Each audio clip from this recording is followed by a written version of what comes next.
Unsolved Mysteries Rewind is a commercial-free podcast that focuses on cases featured on the television show Unsolved Mysteries. Each episode features a single case and, if possible, updates and an expansion on the original story. Listener discretion is advised for listeners who are sensitive to true crime details. Tonight on Unsolved Mysteries Rewind, two friends get together to discuss episodes of their favorite television show, Unsolved Mysteries. Will they find answers? Will anyone care? You may be able to solve a mystery.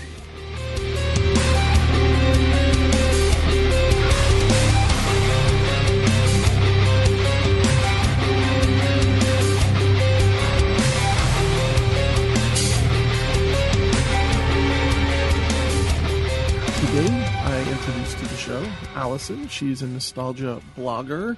How are you doing, Allison? Good. Yeah, welcome to the show. This is very exciting. We're talking about Season 1, Episode 8 of Unsolved Mysteries. This originally had maybe. I mean, I don't know if you went down this rabbit hole, but the dates of airing can be very, very inconsistent. But the date I came up with, according to IMDb, is November 30th, 1988. And I verified that on Wikipedia.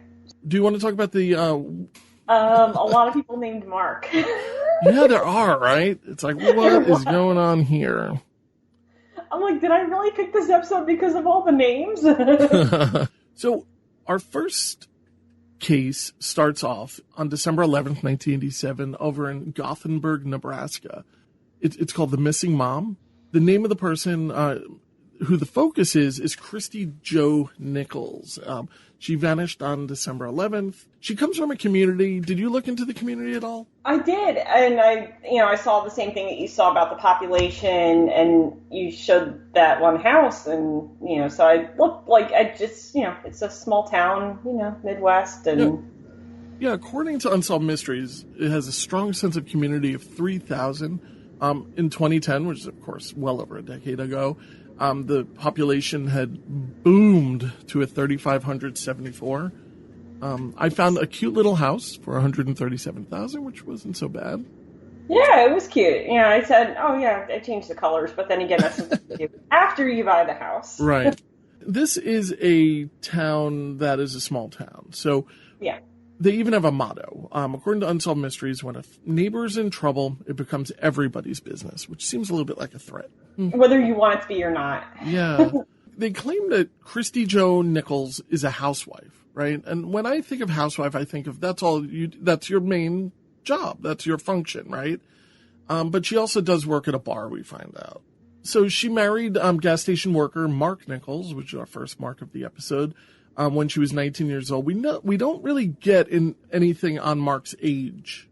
I thought he seemed older, but I wouldn't say too much older. Yeah, Mark doesn't seem like the kind of guy I really want to sit down and talk to for very long. He's kind of a simple guy, I guess is the best way to describe his personality.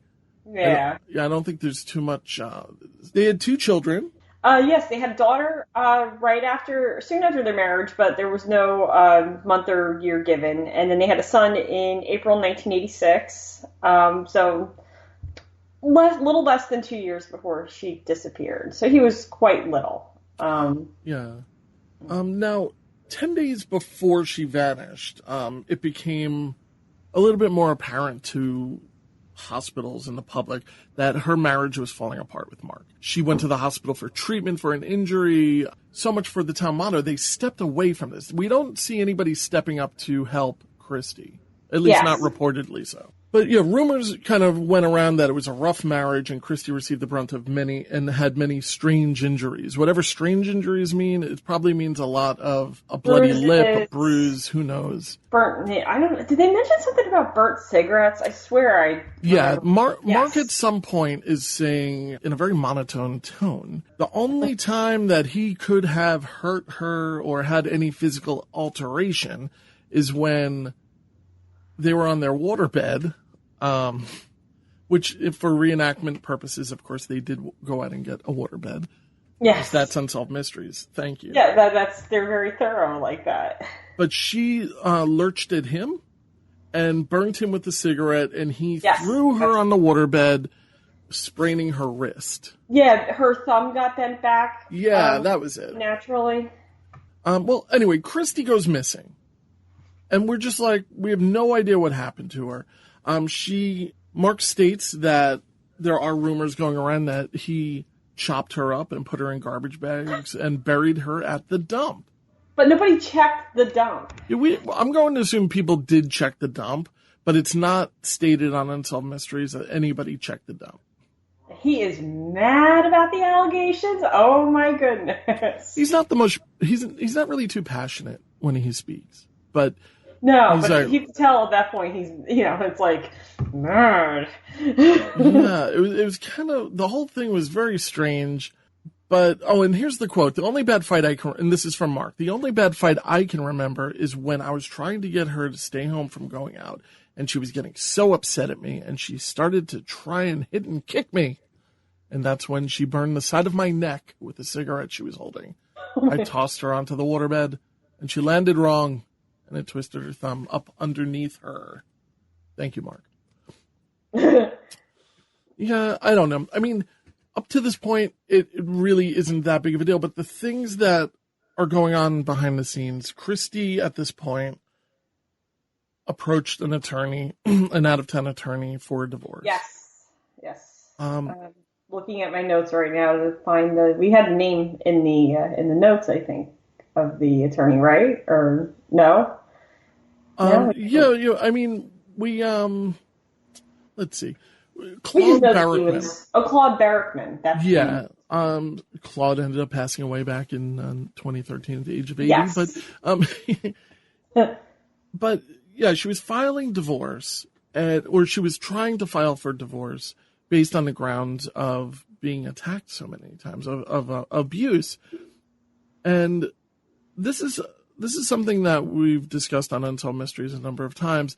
It's a well-known theory that the most dangerous time for a woman is when she's attempting to leave a man.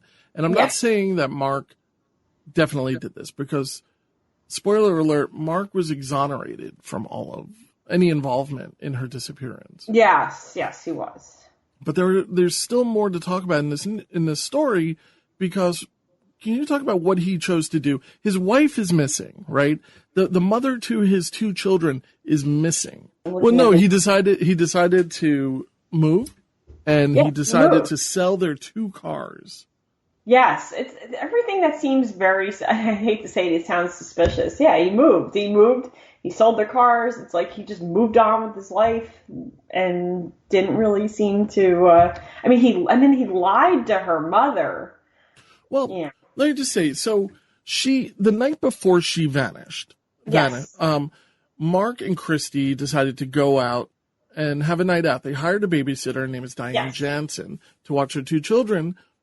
And I'm thinking that what this is to break the news.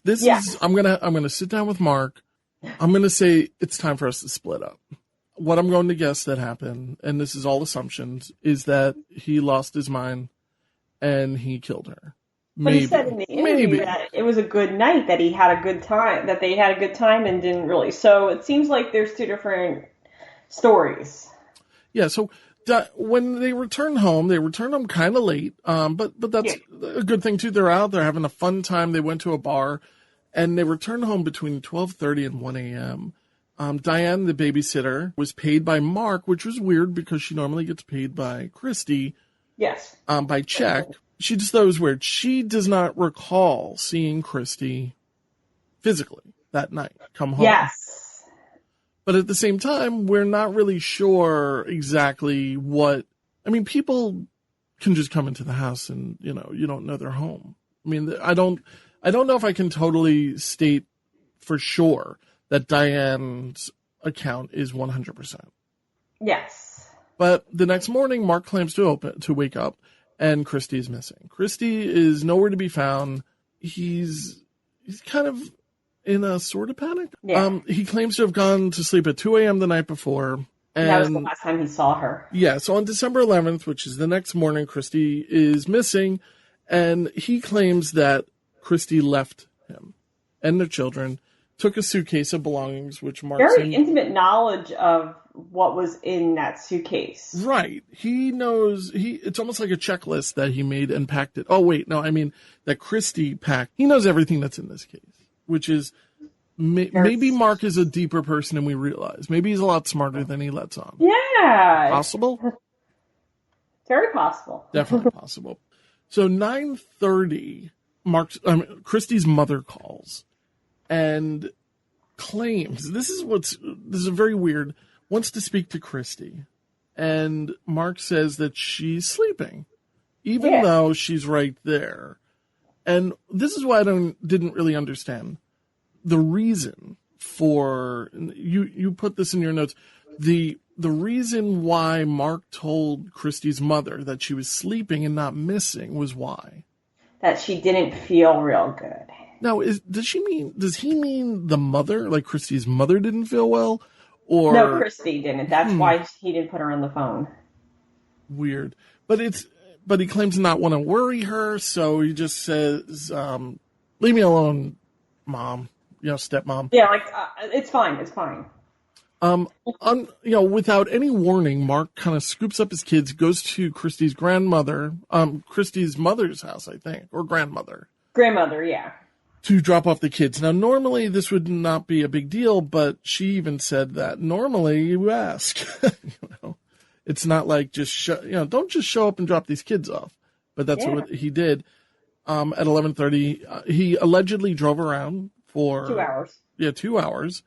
But nobody went with him. He didn't speak to anybody. There are no witnesses to really attach themselves to this particular search. Finally, a few hours later, I'm not sure what time.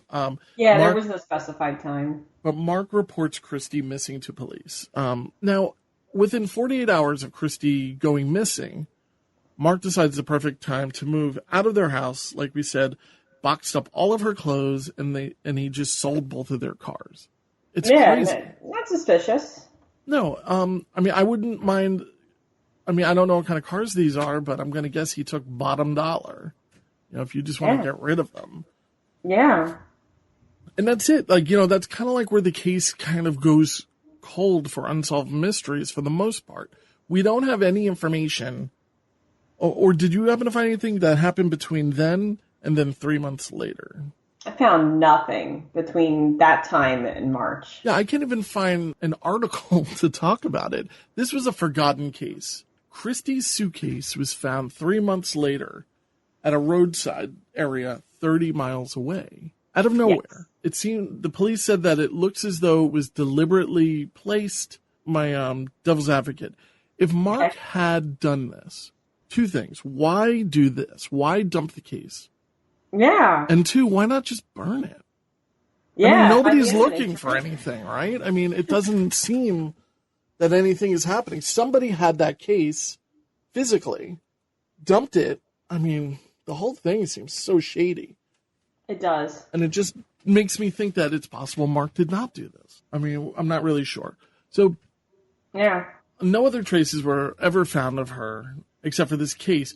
Also, in the case was exactly what Mark claimed that there would be in that case. Right down to, her favorite jeans and that type of thing. So despite a search of the area around Gothenburg, no other trace has ever been found. And this case is now stalled. There's not too much.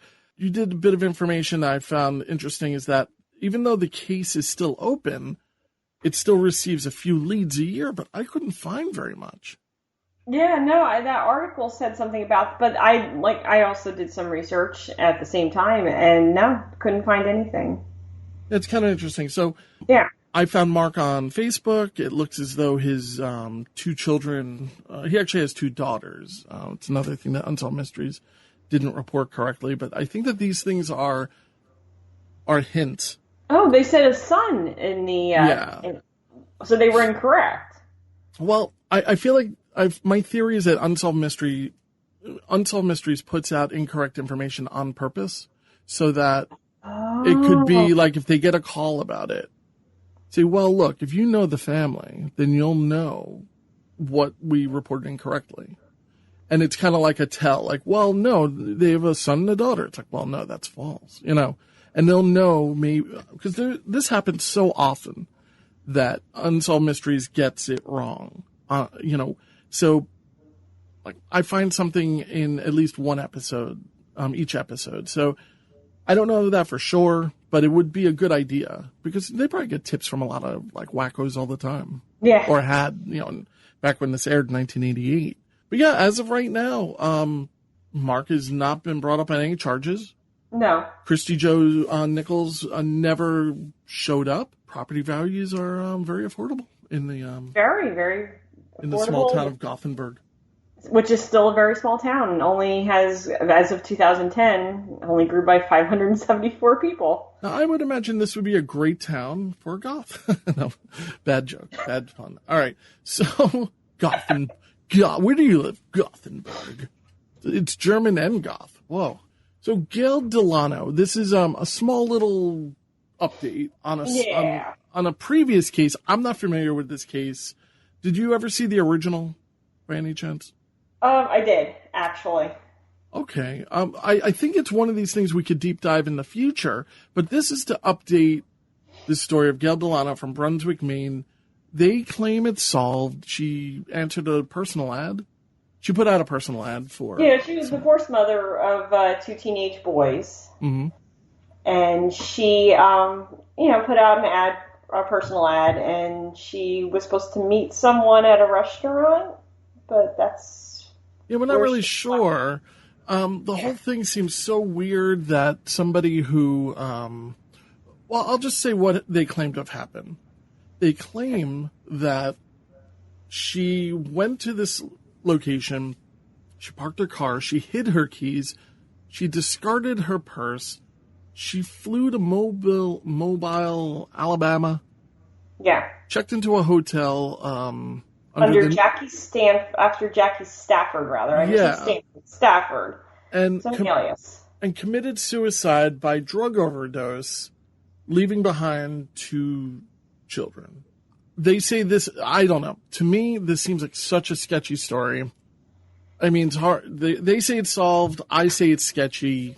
I don't know. Why put out a personal ad if you're not looking for the future? Most people who are looking towards the future don't put out personal ads wanting to meet somebody new. Yes. So who knows? Maybe she met somebody and that person killed her.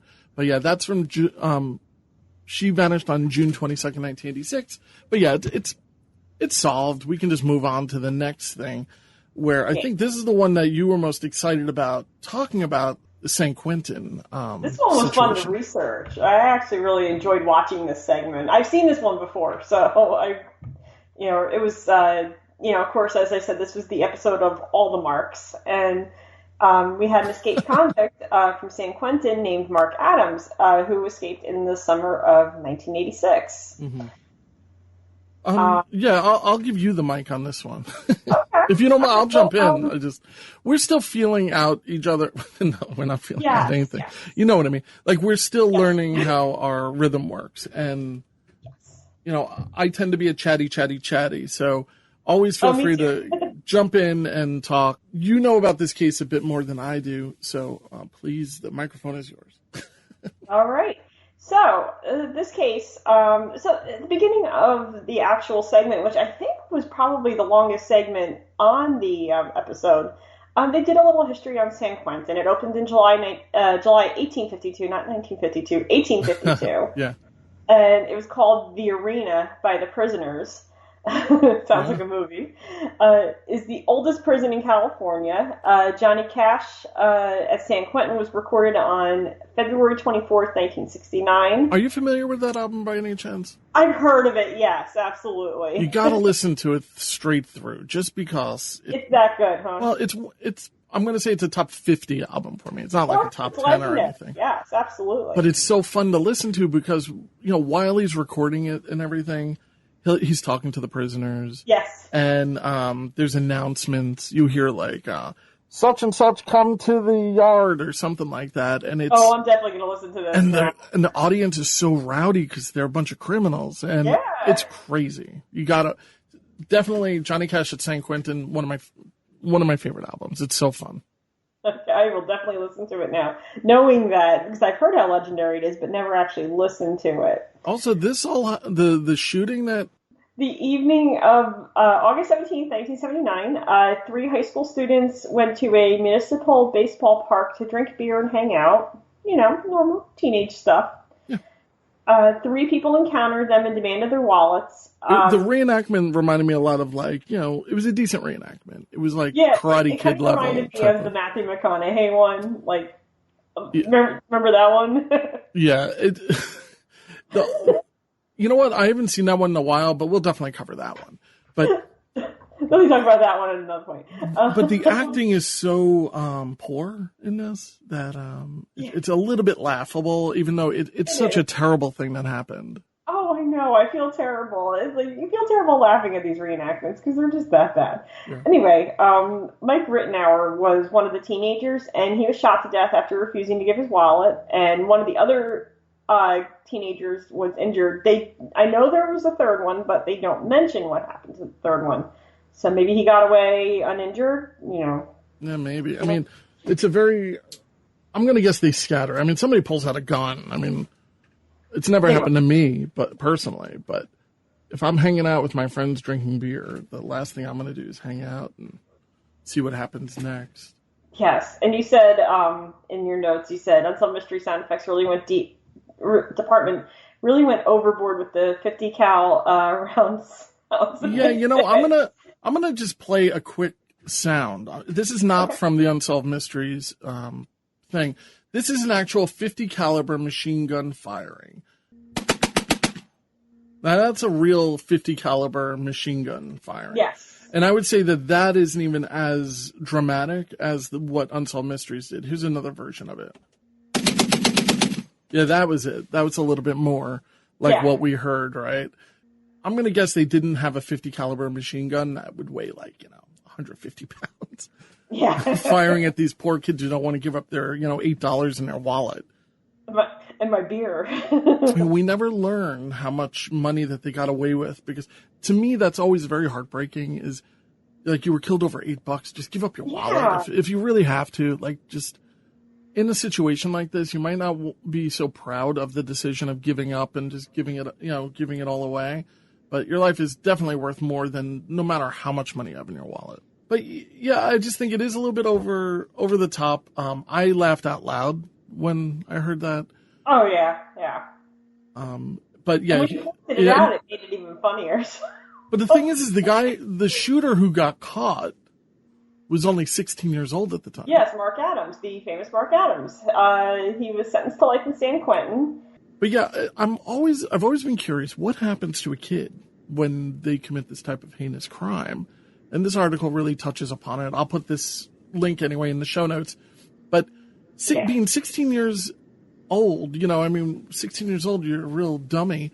But he's sentenced to life in San Quentin. Life.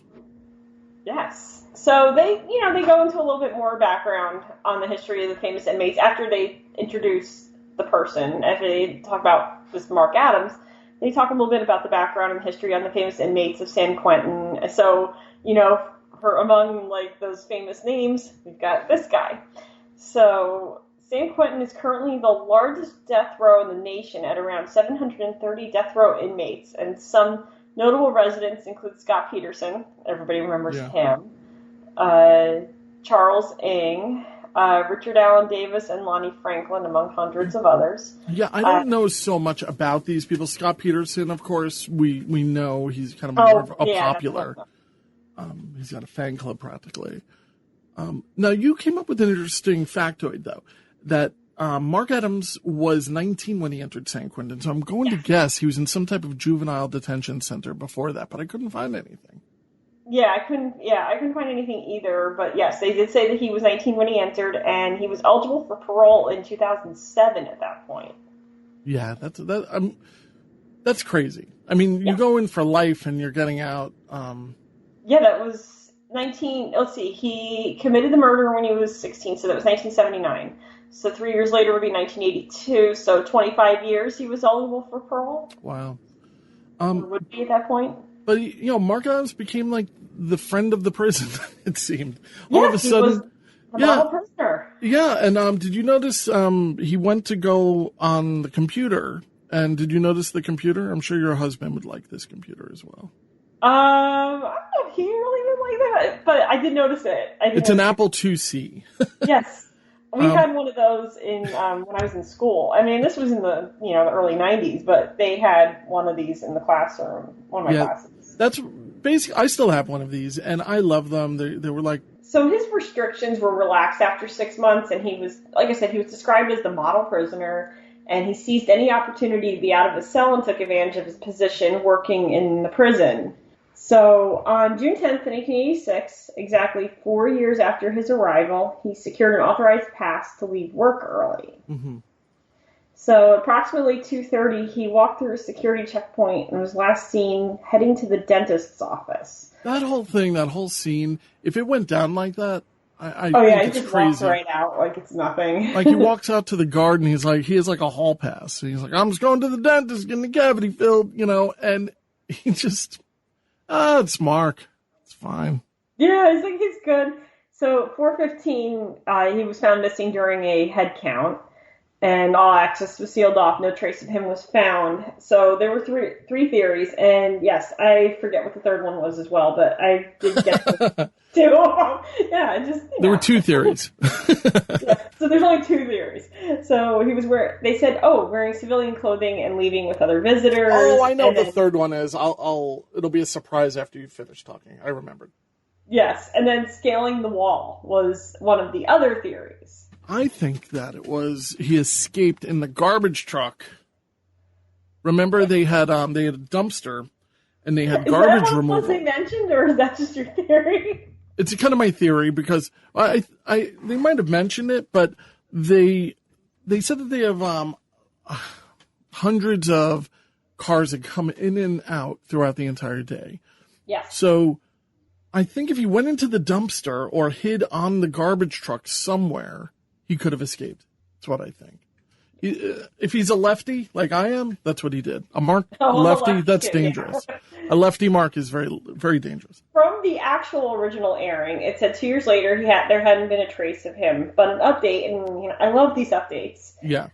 Indicates that after 7 years, so about 1993, Mark Adams was captured in, of all places, Puerto Rico. So he got out of San Quentin and went all the way to Puerto Rico.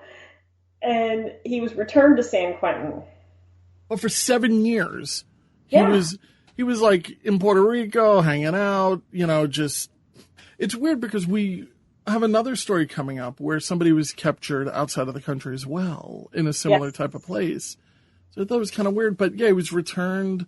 Now, this is where things get a little bit crazy, is that on March 7th, 1994, following an assault on a fellow inmate, Adams was shot and killed by correctional officer Timothy Scott Reynolds. Yes. Now that's a lot of people might say, well, that's a happy ending, right? The guy's a murderer, but at the same time, correctional officers should not really be shooting people to death. Yes. Now, the girlfriend of Timothy Scott Reynolds, the correctional officer, the girlfriend stated that he bragged that he had killed the inmate, and I guess it was being used as bragging rights because Adams was featured on America's Most Wanted. Yes. And recaptured. His former girlfriend never tried to, cross a woman. That's what I say. But actually testified against Mr. Reynolds, which is crazy. Adams' family sued San Quentin, and a federal jury awarded the Adams family, or whoever might have gotten it, $2.3 million for the fatal shooting by Timothy Scott Reynolds. I could not find Timothy Scott Reynolds today. I don't know where he is. I'm going to guess he lost his job as correctional officer. Oh, yeah. But how did Mark ever escape? We don't know. We don't know. And it's the secret that he took with him. But your theory... Well, my theory is simple. I do think he bribed a guard. Yeah. He got like a little baggie of clothing, changed the clothes, and he snuck out. But he might have done the other thing where he becomes dumpster trash for a moment, and he goes out that way. I mean, it's a really crazy thing. He somehow evaded the police for 7 years. I mean, it's amazing how he managed to do that. It's like, did he change his name? Did he change his identity? Or his, his appearance or... Well, unfortunately, they didn't have the software that they had for our next case. Yes. Because that's amazing stuff. And I'm sure that your mind was blown. You probably thought that they used the Apple II to do this computer animation that they were showing us. I probably did. I like the computer. I like this enhancement that they did for this. It was very interesting. Only thing missing was like little computer sounds like bloop, bloop, yes. bloop. That would have been really nice. So, all right, we're going way back in time again, 1984. It's September 24th. Stephen Cox case, or the Medford Millions. What a tough name to grow up with. But But he must have loved his name because he named his business after it. So, yes. The SD Cox Investment. Yes. So I'm going to just catch us up to the basics of the case, and then we'll get to where things started getting really bad. So yes. Stephen Cox was, from what I can tell, an investment person. You would give him money, he would invest it, and you reap the rewards of these investments. He made a promise of 20 to 25% return. This is incredible stuff. This is also 1984. The economy is doing kind of okay. So, yeah. So, I mean, things are interesting, His business, I think that it's a legit business at this point. I have to say, Stephen Cox, I think, started out legit. He starts investing in other things, and then it doubles, it triples. He brings on his... he does a restaurant, a neighborhood bar, a video arcade, 2 jewelry stores with an inventory of gems worth hundreds of thousands of dollars. Yeah, I mean, the guy is making, from what we would look, wow, this is really interesting. He's paying interest to everybody. He's bringing in new investors.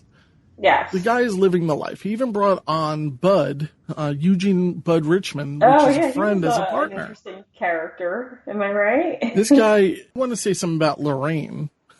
I like her. She says what she's thinking. She says it best. She goes, well, Eugene Richmond is a liar. He never did. Never told us. Not me. Never told me. This is what everyone's going to say when it all hits the fan. You're going to say, well, nobody told me. It's like, well, it's really, if it's your money and you care about it and you can't afford to lose it, it should be in writing. I don't like this whole well, it's their fault. It's kind of your fault because you signed that check, So I don't think that the investors are completely without fault. They might have made poor choices. They might have been targeted because these are, older people from what I can tell. But at the same time, be more careful with your money and who you're giving it to. But at the same time, like I said before, SD Cox Investments seem to be a legitimate situation. This all reminds me of Bernie Madoff, which, of course, he bilked millions of dollars from some of the smartest people in the world. So the best get taken, but at the same time, you just have to be careful. Yeah, exactly. So what happened? Bernie Madoff, absolutely. I think what happened is Stephen Cox's business started turning into a pyramid scheme. And most people probably know what a pyramid scheme, but essentially it just means if you aren't getting new investors, you're not getting any new money. Yes. And that's the problem. Yes. Eugene goes to Lorraine Rondeau to talk her into investing her last $5,000. He's the forceful personality in the partnership. Yeah, he's the guy who can sell you the car with the leather, and then it's like, well, I'm a vegan, So, yeah, I mean, he's definitely pushy. You know what? As a car salesman and as maybe a realtor, he would do very well. But in this situation, he's taking the life savings of people, and he's basically stealing it. But at this point, maybe even he wasn't aware of the entire scheme. One person that gets mentioned a little bit later, but we don't get any details on, is Steve's wife. Yes. This is a character that I don't know exactly, but I do know that she ratted Steve out at the end. She did, yes. Very interesting. Essentially, I don't know exactly what happened to make them freak out. But Richmond told the employees on September 21st that him and Steve Cox are going to go out of town throughout Monday and returned on Tuesday. Yes. But that weekend, do you want to talk about what they ended up doing? That weekend, they cleaned out the safe in the office. They took the jewelry and the financial records. Steve Cox and his wife emptied their house and packed everything into a rental truck, and the three left for their final destination. Hawaii! Where's that? So the whole thing is so shady. I mean, they basically, in the reenactment, they're going into the jewelry store and they're grabbing up all the jewels and they're doing all this stuff. They're just up and leaving. They're just cashing out. Through the notes. I just scrolled down through the notes and you have the picture of the holy girl. Yeah. But you know, what I think is so weird about this is there have to be more people involved. Very shady people. Because it seems like it, yeah. You don't just take several pounds of jewelry, all this cash, and get on a plane and go to Hawaii and be able to use it in a meaningful way. You know, you can spend a few $1,000s here and there, even in the 80s, but we're talking about hundreds of thousands of dollars. This is money that I've no doubt needed to be laundered. Yeah. So they call this segment Medford Millions. I don't really know how many millions we're talking about when it really comes down to it. But I said it's over 200 people that they scammed. Wow. So, I mean, maybe, you know, say like $10 million or something. It's 80s money. That's tremendous. I mean, even now it's tremendous. Yeah. But at some point, something bad must have happened. Yeah. After they fled with the Medford Millions, this was 10 months later, Cox's wife, Deborah, returned to Medford and cooperated with the authorities, as did Eugene Richmond. And he did tell authorities that Cox met with an investor who had taken out a life insurance policy as security for his investments. Now, that scared me a little bit.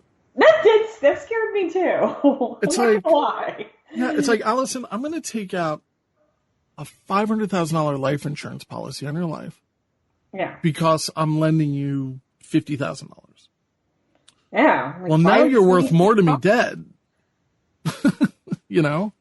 Yeah. So I did send that over, actually, if you could just sign that. No, so, no, but signed, sealed, and delivered. But think about that. You know, it's if you're going to take out an insurance policy on somebody, they're definitely worth more to you dead, and it's definitely more stable money if you're dead. Like you know. But it's very crazy. Eugene folded like a cheap suit.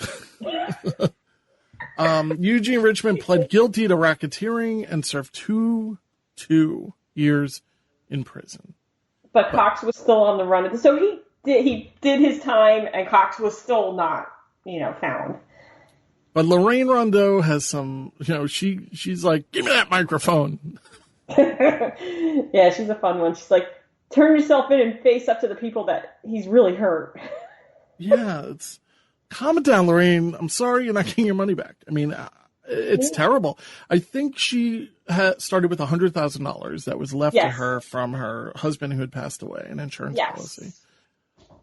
I mean, that money definitely could have sustained her for her life. Oh, definitely, yes. And it's a very sad thing when you hear these stories, because Lorraine would have to turn to maybe family or, be on an extremely low fixed income all of a sudden. Yeah. Instead of, taking that cruise.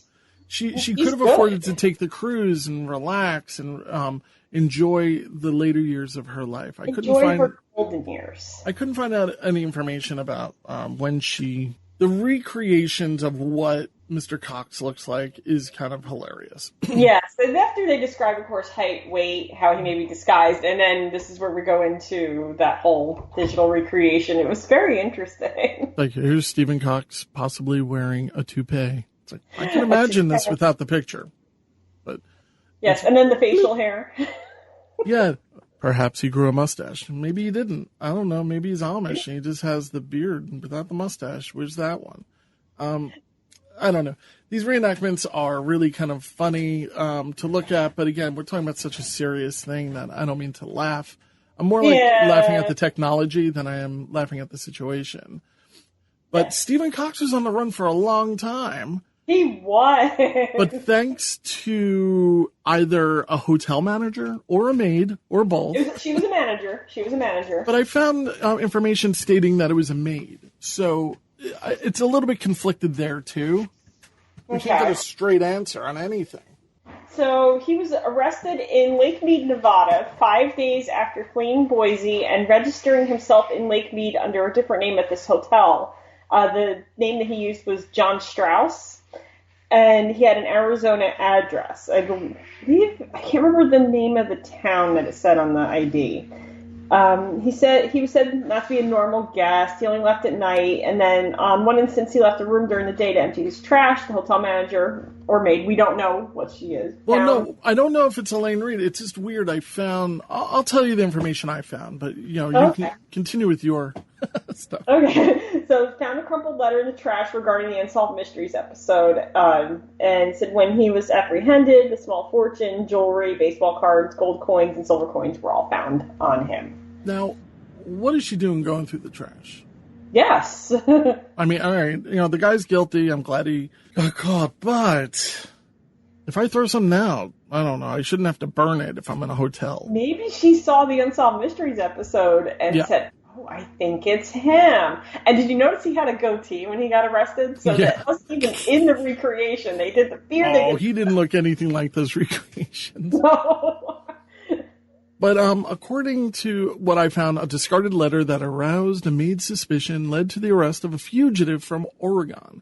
We don't know if it was because she saw the case or anything like that, but this all led to him being found guilty of all charges. And it's like, you think that he's going to go away forever. And in fact, he was sentenced to 20 years in prison. But he was released on parole after serving only 3 years. Wonderful. But this would not be the last time that we heard of Mr. Cox. I've seen the notes. He was arrested again in 2005 in Idaho on charges of grand theft, forgery, computer crime. Maybe he should have upgraded from the Apple II. And, and a parole violation. As of right now, Stephen Cox is a free man. He was released from prison.